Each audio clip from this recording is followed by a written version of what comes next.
Jaya Radha Madhava Kunja Bihari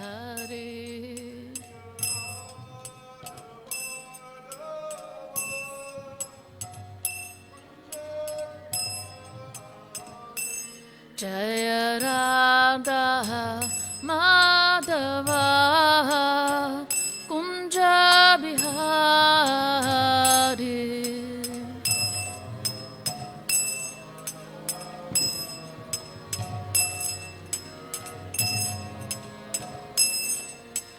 Gopi Chanavallabha Girivaradari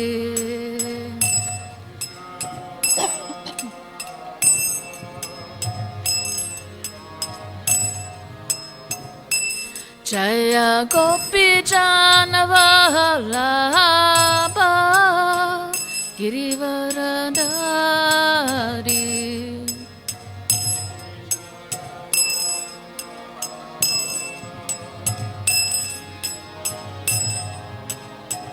Yashoda Nandana Brajajana Ranjana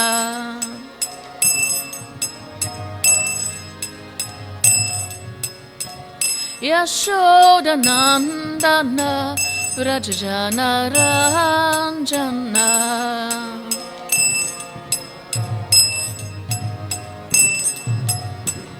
Yamuna Tira Vanachari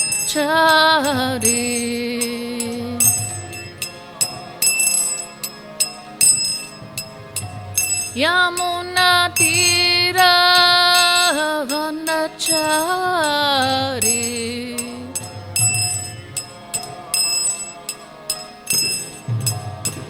Yamuna Tira Vanachari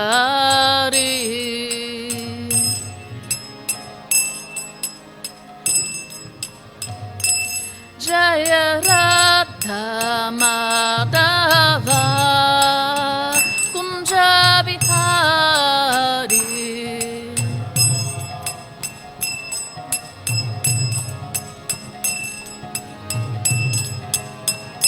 Jaya Radha Madhava Kunja Bihari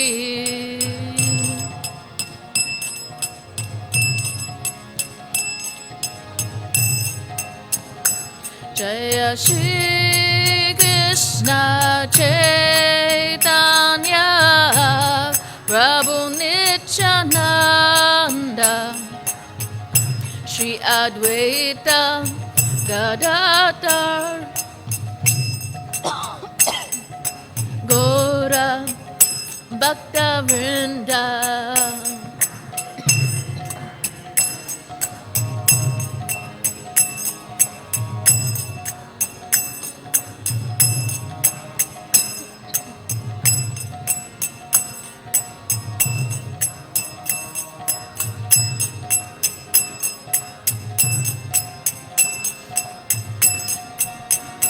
Hare Krishna, Krishna Krishna, Hare Hare, Hare Rama, Rama Rama, Hare Hare.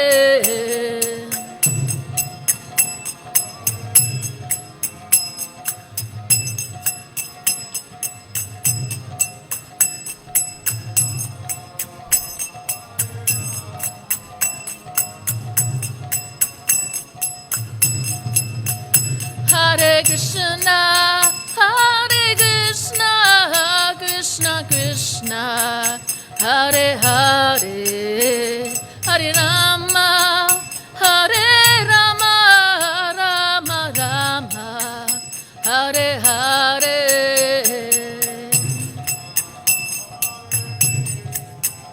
Krishna Krishna.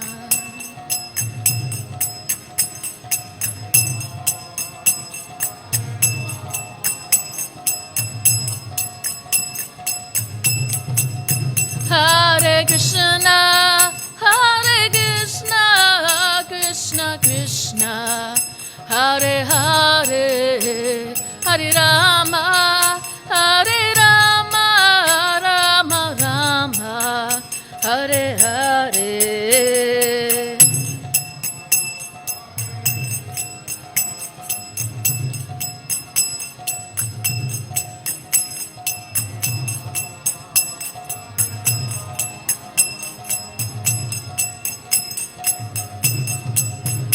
Jaya Prabhupada, Prabhupada, Prabhupada, Jaya Prabhupada.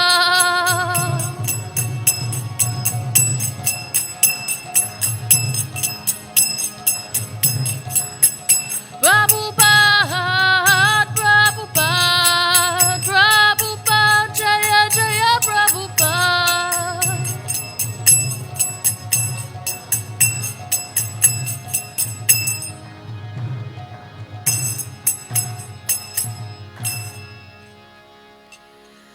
Shri Shri Radha Radhanath ki jai, Shri Chaitanya Mahaprabhu ki jai, Shri Giriraj Govardhan ki jai, Srila Prabhupada ki jai, Ananta Koti Vaishnavrinda ki jai, Nitai Gaura Premanande.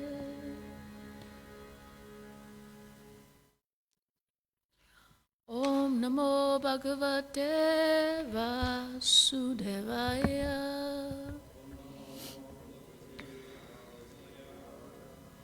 Om Namo Bhagavate Vasudevaya.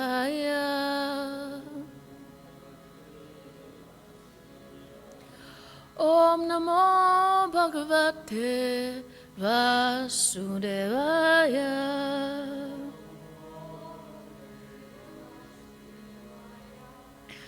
So we're reading from Srimad Bhagavatam, Canto 4, Chapter 22.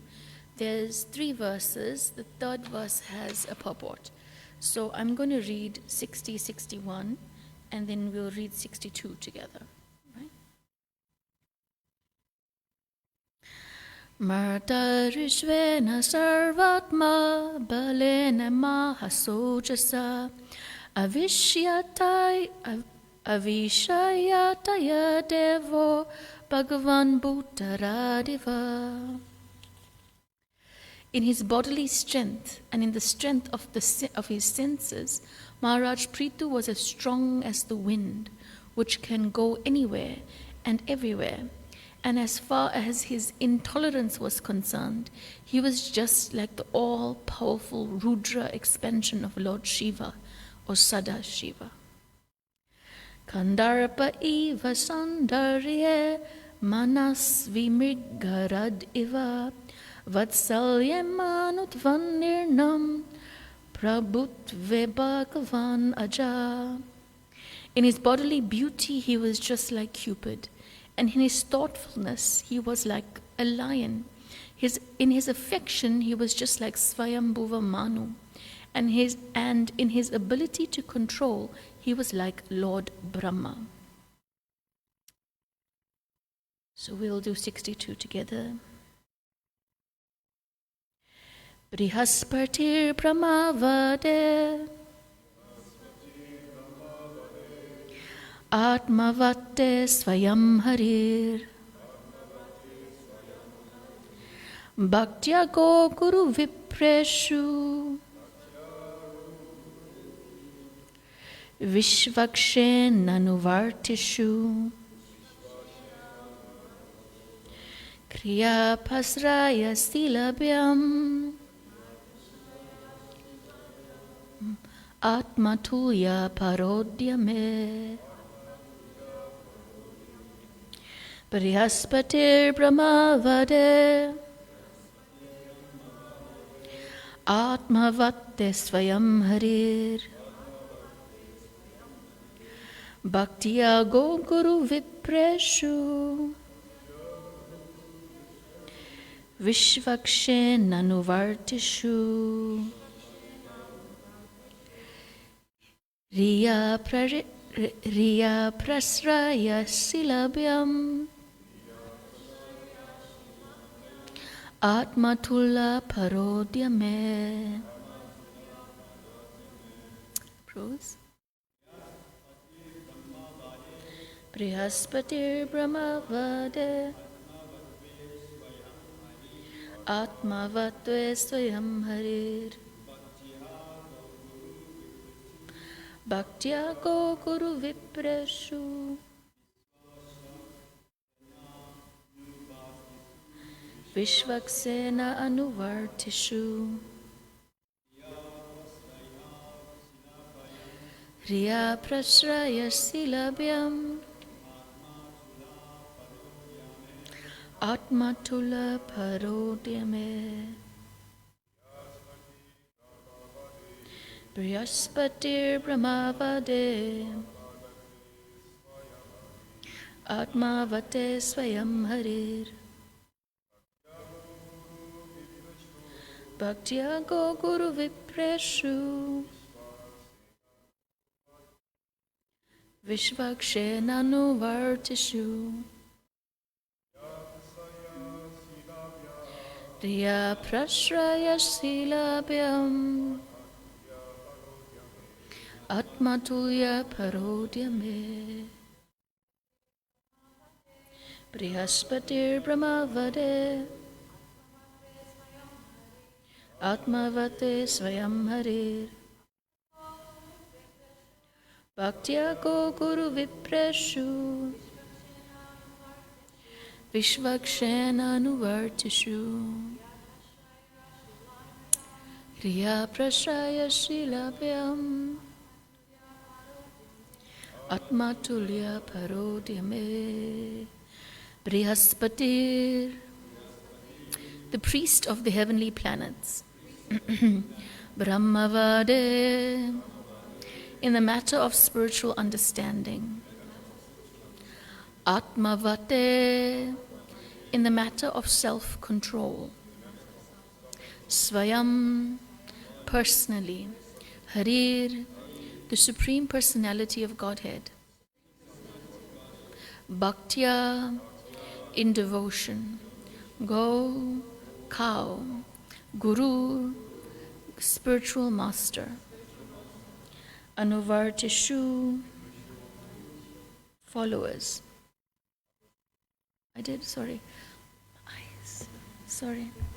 Vipreshu, unto the Brahmanas. Vishvakshena, the personality of Godhead. Anuvartishu, followers.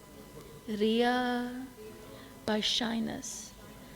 Prashraya, Shilabhyam, by the most gentle behavior. Atmatulya, exactly like his personal interest. Paraudyame, in the matter of philanthropic work. So, in his personal behavior, Prithu Maharaj exhibited all good qualities, and in spiritual knowledge, he was exactly like Brihaspati. In self-control, he was like the Supreme Personality of Godhead himself, and as far as his devotional service was concerned, he was a great follower of devotees who were attached to cow protection and the rendering of all service to the spiritual master and the Brahmanas. He was perfect in his shyness and in his gentle behavior, and when he engaged in some philanthropic activity, he worked as if he were working for his own personal self. We can repeat. In his personal behavior, Prithu Maharaj exhibited all good qualities, and in spiritual knowledge, he was exactly like Brihaspati. In self-control, he was like the Supreme Personality of Godhead himself. As far as his devotional service was concerned, he was a great follower of devotees who were attached to cow protection and the rendering of all service to the spiritual master and the Brahmanas. He was perfect in his shyness and in his gentle behavior. And when he engaged in some philanthropic activity, he worked as if he were working for his own personal self. Purport. When Lord Chaitanya talked to Sarvabhauma Bhattacharya, the Lord honored him as the incarnation of Brihaspati. Brihaspati is the chief priest of the heavenly kingdom, and he is a follower of the philosophy known as Brahmavad or Mayavad. Brihaspati is also a great logician. It appears from the statement that Maharaj Prithu, although a great devotee, constantly engaged in the loving service of the Lord, could defeat all kinds of impersonalists and Mayavadis by his profound knowledge of Vedic scriptures. We should learn from Maharaj Prithu that a Vaishnava or devotee must not only be fixed in the service of the Lord, but if required, must be prepared to argue with the impersonalist Mayavadis and with logic and philosophy and defeat their contention that the absolute truth is impersonal. The Supreme Personality of Godhead is the ideal self-controller or brahmachari. When Krishna was elected to be president of the Rajasuya Yagya performed by Maharaj Yudhishthir, grandfather Bhishma Dev praised Lord Krishna as the greatest brahmachari. Because grandfather Bhishma Dev was a brahmachari, he was quite fit to distinguish a brahmachari from a vyabhichari. Although Prithu Maharaj was a householder and a father of 5 children, he was still considered the most controlled. One who begets Krishna-conscious children for the benefit of humanity is actually a brahmachari. One who simply begets children like cats and dogs is not a proper father. The word brahmachari also refers to one who acts on the platform of Brahman, or devotional service. In the impersonal Brahman conception, there is no activity. Yet, when one performs activities in connection with the Supreme Personality of Godhead, he is to be known as brahmachari. Thus, Prithu Maharaj was an ideal brahmachari and grihasta simultaneously. Vishvakshen Anuvartishu refers to those devotees who are constantly engaged in the service of the Lord. Other devotees must follow in their footsteps.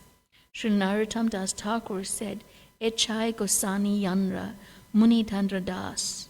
He is prepared to become the disciple of anyone who follows the footsteps of the 6 Goswamis. Also, like all Vaishnavas, Maharaj Prithu was devoted to cow protection, spiritual masters, and qualified brahmanas.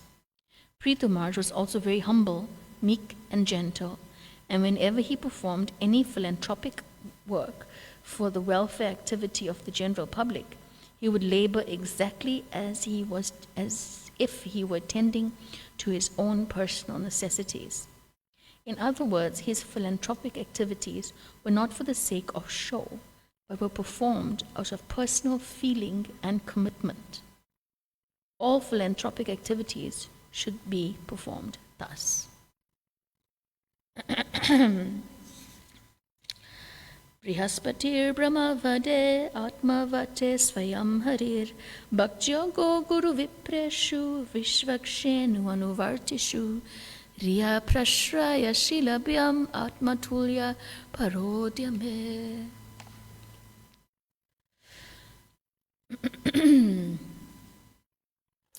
Om Gyanatimirandasya Gyananjana Shalakaya Chakshurun Militam Yena Tasmai Shri Guruve Namaha Sri Chaitanya Manobhistam Stapitam Yena Bhutale Swayam Rupa Kadamayam Dadati Swapadantikam. He Krishna Karuna Sindhu Dinabandhu Jagatpate Gopesha Gopika Kanta Radha Kanta Namostute Tapta Kanchana Gourangi Radhe Vrindavaneshwari Rishabhanu Sute Devi Pranamami Hari Priye Vanchakalpa Turubhascha Kripa Sindhuva Evacha Patitanam Bhavanebhyo Vaishnavebhyo Namo Namaha.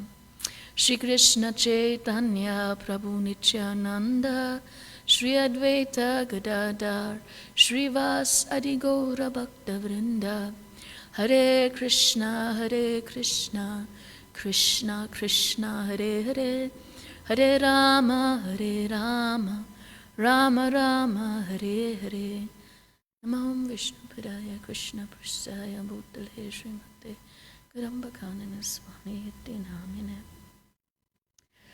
Hare Krishna. So we're in the section of the Bhagavatam where we're hearing all these wonderful qualities of King Prithu. And Burijan Prabhu was in a class of Burijan Prabhu. He was mentioning that it is in the commentary of Jiva Goswami.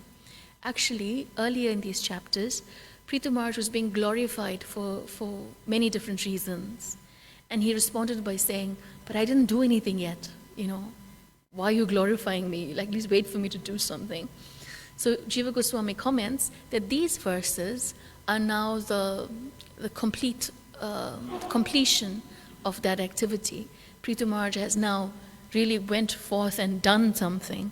So therefore, all these qualities that they're now glorifying are the same qualities that came up before, but now they become full because Prithu Maharaj's activities are now fully there for the world to see. Similarly, it's said, if you think about the book of the disciple of Gaur Govinda Maharaj, the one who writes, Madhavananda Prabhu, who comes out with the lotus, what is it? The lotus of good fortune. It's described that, for example, a Vaishnava, we celebrate both the appearance days and disappearance days of great Vaishnavas. But of the both days, even though they both carry tremendous potency, the disappearance day is considered to be even more potent because at the disappearance day, the lotus has fully blossomed. The lotus of their good qualities and their activities is now fully known. And therefore, in the knowledge of the greatness of the Vaishnava, we can celebrate them all. So that's why it's said that the disappearance day of a great Vaishnava is even more deeply honored than the appearance day, because the lotus is fully opened. So in these last few verses, we're coming towards the end of the chapter of Prithu Maharaj's meeting with the Kumaras, and we see that his qualities being described in so many different ways. In the 60th verse, it says that his bodily strength and in the strength of the senses, Maharaj Prithu was as strong as the wind. Now, I was thinking when I read this verse, it's like, yeah, we kind of got an idea of how strong the wind is in the last few days. Madhura and I were specifically at the Goshala, and this wind was just so intense, so loud. It was like, wasn't, even if you were not in the wind, Jai Shri Radhanath ki jai, Sri Chaitanya Mahaprabhu ki jai, Shri Kiraj Govardhana ki jai, Shri Prabhupada ki jai. So intense, like it was howling winds. And when I looked at my app, I saw that the winds were like at 46 kilometers an hour with gusts at 95 kilometers an hour. Now, if you drive a car, you realize 95 kilometers an hour. It's crazy. It's crazy. And so I was reflecting that. At the same time, we were there, and for a bit more reflection, and the idea of like, okay, Krishna says, of purifiers, I am the wind. And so Burijan Prabhu was mentioning that in this verse, the point is made that Maharaj Prithu's senses and bodily strength was as strong as the wind which can go everywhere and anywhere. And the connection was then made that the ability of the Supreme Lord to purify is like that. It's like the wind also, that can go anywhere and everywhere. The wind is not prohibited from any space. And therefore, Krishna's ability to purify us. Now, the problem is when we use the word purify, we have this like very heavy connotation with the word purify, like, yeah, you're getting purified, you know.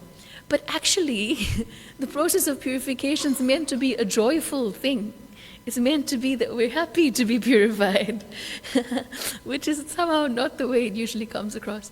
But the wind, being the purifying factor of the Supreme Lord, is able to go everywhere and anywhere without restriction. So therefore, we should know that there's no part of us that the Supreme Lord can't purify. There's no part of us that's too dark, too dim, too dingy, too bad, too corrupt, too full of anarthas, that the Supreme Lord cannot purify. The other point that came across, it was so interesting that his senses and his bodily function is described as the wind, but it's also described in this positive way. Because there's the verse from Bhagavad Gita that says that even one of the roaming senses can be driven away like the wind would drive a boat at sea. So even if one of our senses are just completely distracted from Krishna, that one sense is enough to drive the entire boat, off course. So it's interesting that this, the senses being as strong as the wind, we have both this negative and positive comparison. In the negative comparison, that the wind of the senses can drag you away from Krishna consciousness. And then here with Maharaj Prithu, that the wind, the senses and the body as strong as the wind, is actually dragging him towards Krishna consciousness. It's assisting his seva. And I thought that was an interesting quality of Maharaj Prithu. And then it says, as far as his intolerance was concerned, he was just like the all-powerful Rudra. Now, it's very rare in the scriptures that we hear intolerance glorified. We usually hear Shnadapi Sunichena Tarorapi Sahisuna Manina Manadena Kirtaniya Sadahari, to be as tolerant as a tree, And so here we have Maharaj Prithu's intolerance glorified. So the question is, which is more important? Or which is more beneficial to have? Tolerance or intolerance? That's the question. This is the part where you have to wake up and answer. So, what is more important for a Vaishnava? Tolerance or intolerance? Mother Bhakti says tolerance. And? Anyone for intolerance? Okay, anyone for tolerance? Hands go up. Who says tolerance? Tolerance. Definitely Sukumari. Parthasarthi Maharaj, and tolerance is like ingrown. So, definitely. But interestingly enough, both are needed. Because there's King Parikshit, and he's there with the bull, Kali, and he can't be tolerant. He can't be tolerant when the bull is beating, when Kali is beating the bull. My God, my brain today. When Kali is beating the bull, it's not something that he can tolerate. Because what he's being intolerant towards is not his own personal feelings or his own personal sensitivities, but he's being intolerant of he's being intolerant of having activities in his own kingdom that transgress the laws of the Supreme Lord. And if there he's tolerant, then his tolerance is misplaced. So therefore, both tolerance and intolerance is important, but the place where we're tolerant is that when we're tolerant when people may prick our ego. That's where we exhibit tolerance. However, and this is important to say, that tolerance is different from suppression. And when we tolerate, because I have to tolerate, because I'm supposed to tolerate, because it's the right thing to do to tolerate, that's good. That's good. But if it breeds in us resentment, then it's not tolerance. It's not tolerance. It's an external show of tolerance. Which is in some instances better than like going and screaming at the person, But then we have different types of personalities. And some personalities, they're going to have your hot anger and go roaring at you. And some personalities will have their cold anger, where they withdraw and you get silent treatment, and then they vibe you, and then you know something's wrong, but you don't know what's wrong, and that's kind of like the passive aggressive angle. Both these, and that may appear to be more tolerant because the person isn't actually coming forward and saying, how could you do that, you horrible person? They're not coming forward and blasting you. But both these examples are not tolerance. Because tolerance will have to come from a place of deep humility and understanding that I can walk away from that situation without harboring resentment. That's true tolerance. That means I rose above the situation. And that requires sometimes that you have to sit and you have to work through it. You can't just put it in your back pocket. Okay, sometimes you have to, because you're in the middle of the seva and it's not the time right now, because the offering's going to go on in 5 minutes and we have to get it together, and it just needs to be done. It's not the time. Okay. But then we have to actually take time to sit and unpack something to say okay, what am I feeling? Why am I feeling it like this? What should I be feeling? Why don't I feel like that? Maybe it requires that I can express it to that devotee. To say, okay, when you did this, or I felt like this in this situation, but maybe we can come to a place where there's an understanding. And in that way, naturally within the heart, it just lets go. That sense of it just lets go. And then tolerance becomes natural. Because it's no longer... Now sometimes the other person may not be in the space for that. Or they may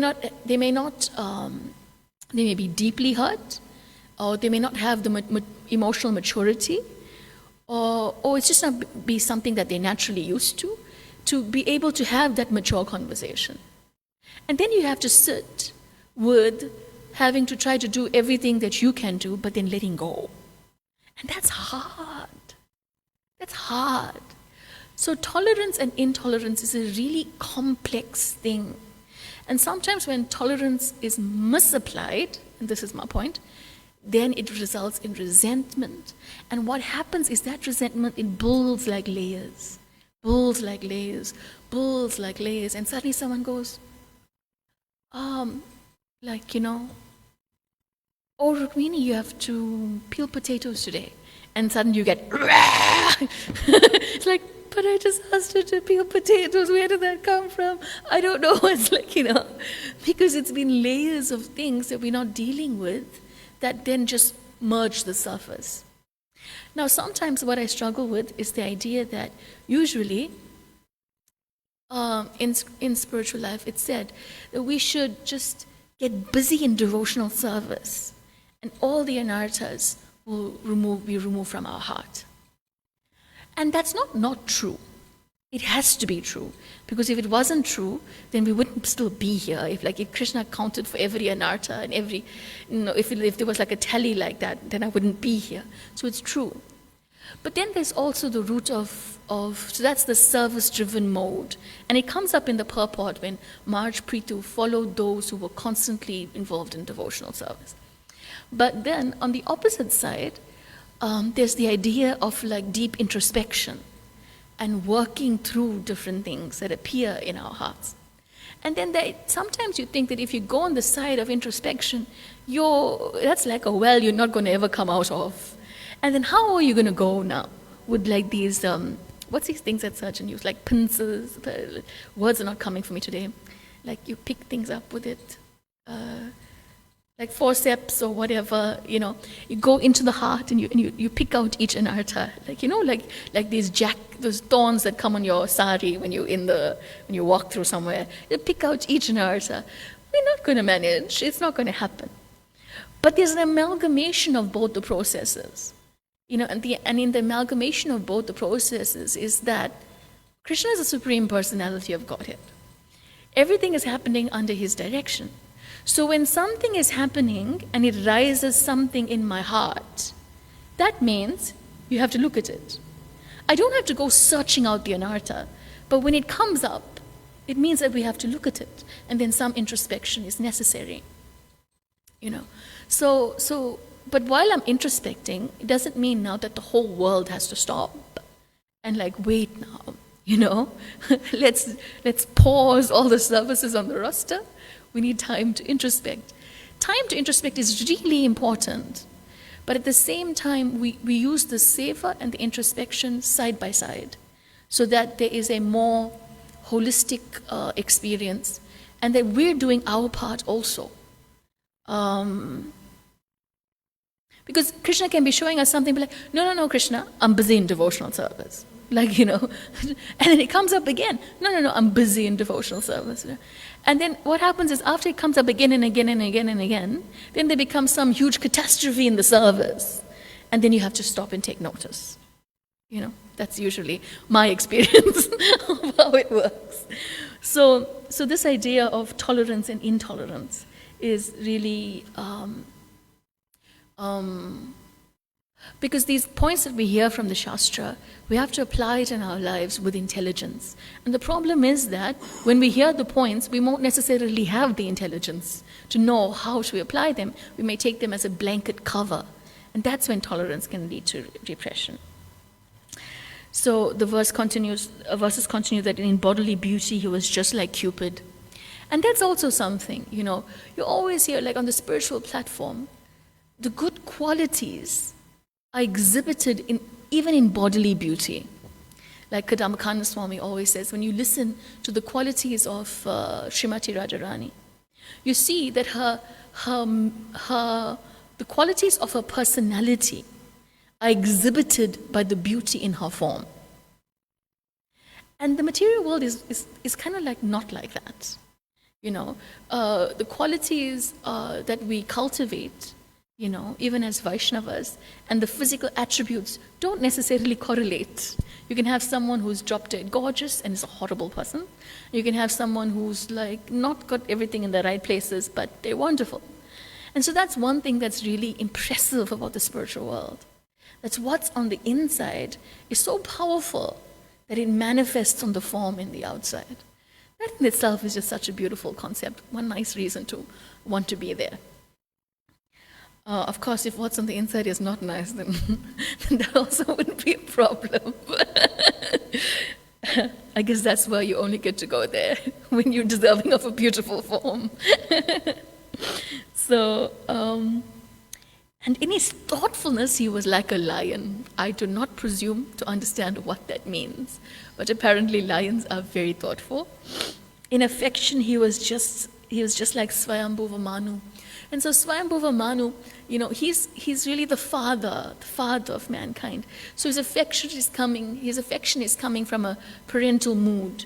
And this is showing in that idea of charity that comes out in the last verse, that he gave charity as if he was doing it for himself. And similarly, you always find this, especially in this parental ras, that usually parents, they take care of their children if they're in the right mood and mentality. Usually they'll take care of their children much better than they'll take care of themselves. You see mothers with newborn children, and the amount of sacrifice they have to put in those, especially in those initial years. It's it looks like sometimes that the poor mother has gone through a war zone, so that the child can be fed, slept, ate, is emotionally secured, And so, you see that it's not even like themselves, more than themselves, in this comparison. So, therefore the care given from a Vatsalya perspective is very deep. And so therefore, in affection, he was just like Swayambhuva Manu. And in his ability to control, he was like Lord Brahma. And that just reminds me that the only person who can control is Brahma and Krishna, so stop trying, Rukmini. And then the verse that we're focusing on today with the purport, it comes to say that in his personal behavior, Prithu Maharaj exhibited all good qualities. And his spiritual knowledge, he was just like Brihaspati. And Srila Prabhupada just zones into Brihaspati in the purport, because any opportunity to just bring it out there that, the Mayavad philosophy is inferior, Prabhupada will take it. Sometimes I find this hard to relate to, because it feels like, okay, where's the big bad Mayavadi that we all have to deal with? And so my relating idea here is that we all need to be armored with knowledge. It's sort of like being a Kshatriya. You have to know how to use the weapons. It doesn't mean you have to fight everybody. You have to know how to use the weapons in case there is war. But those weapons are sharpened every day. They're practiced with every day. So similarly, as a Vaishnava, we need to know the Shastra. We need to know the tenets of the Shastra and how to present the Shastra in the case of having to defend. Because when we defend it, we're defending Krishna. And in defending Krishna, if we know the tenets of the Shastra, then should there be a situation where we have to defend it, then we defend it. The Kshatriya has to have the weapons sharpened, because war can come at any time. So a Vaishnava's mind is also sharp with knowledge. However, the Vaishnava Shastra is not meant to be weaponized against each other, and that can happen. That can really happen, because we can then also use the Shastra to see what everybody else is not doing and how they can do it better. That sort of weaponization of the Shastra only helps us breed our own anarthas, strong and healthy. So, and then it goes that in self-control, he was like the Supreme Personality of Godhead. And as far as devotional service is concerned, he was the great follower of the devotees, attached to cow protection, rendering service to the spiritual master and the brahmanas. So the point that comes up here is very much following that Prithu Maharaj's greatness is that he was great in being a follower of great people. And specifically the word that comes up here is Vishvaksenu Anuvartishu. And Srila Prabhupada in the purport elaborates on it, Vishvakshenu Anuvartishu, saying it refers to those devotees who are constantly engaged in the service of the Lord. So recently I've been thinking about, I'm the type of person who's like into understanding personalities, and everybody who knows me gets annoyed by all the time me making reference to different personality types, which they may or may not get. But it's interesting to see how different people and different personalities, we see the Shastra through our own conditioning. So when we see some tenet of the Shastra that rings true to our conditioning, we take that same tenet and we bring it closer and sometimes magnify it without looking at that same thing in reference to the rest of the Shastra. And that becomes a stronghold in spiritual life. And this is just my personal experience with myself, And then we rest on that tenet, which is actually supporting our conditioning rather than growing us in devotional service. But that tenet is completely spiritual. It's a spiritual tenet. But I have latched onto that specific thing because it aligns with my conditioning. And so sometimes I was thinking, what does it mean to be constantly engaged in seva? And my conditioning, for example, is something that it's focused on do, because worth means how much you do. But now, if we take this idea, so therefore with that conditioning, if I look at this idea that service means, or Vishvakshenu Vartishu means that one who is constantly engaged in devotional service, then I see that constantly engaged in devotional service means that 24 hours a day you are doing things. One day that happened, it was in COVID, it was Janmashtami, and we were in the kitchen for 2 sets of Raj Bhogas, and then Sri Prabhupada's Vyasa Puja Day. And for first day in my life, I was in the kitchen for 21 hours, I chanted for 2 hours, and the rest of the time I showered and changed, like 21 hours. And after that, how did I feel? Really devotional, Hare Krishna. Inspired, wanting to go back to Godhead. Yeah, only if I was going to die on my bed. No, I actually wasn't.